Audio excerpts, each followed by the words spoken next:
J'en ai marre du racisme banalisé en Chine. Aujourd'hui, j'ai même mis les lunettes parce que ce que j'ai à vous dire là est très important. J'étais en train de scroller tranquillement, comme d'habitude, sur un réseau social chinois appelé WeChat. Et qu'est-ce que je vois? Attendez, je vais mettre la vidéo, on va regarder ensemble. En famille.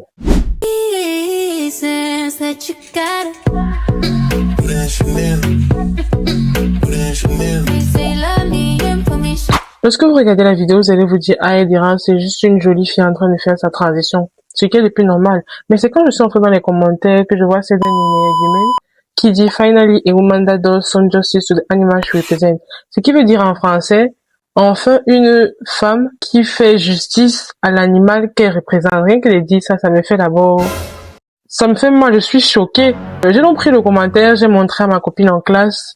On s'est écrit, what the fuck, qu'est-ce qu'il raconte là? Donc, selon ce qu'il est en train de dire, nous sommes des animaux et elle nous fait justice en fait parce qu'elle est belle et tout.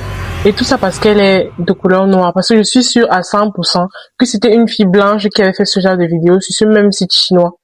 Vous n'allez pas retrouver ce genre de commentaires. Ce qui me fait mal dans cette histoire, c'est que dans la majorité des créateurs de contenu, on va dire africains, de couleur noire, que ce soit Douyin, que ce soit Rednote, que ce soit WeChat, se retrouvent toujours en train d'avoir ce style de commentaires racistes, dénigrants, insultants à la limite.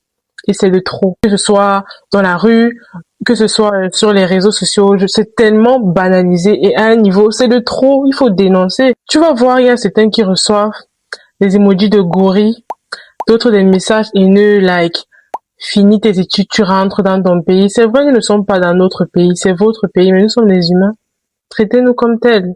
Nous ne sommes pas des ordures. Certains vont voir ces commentaires, ils vont rire.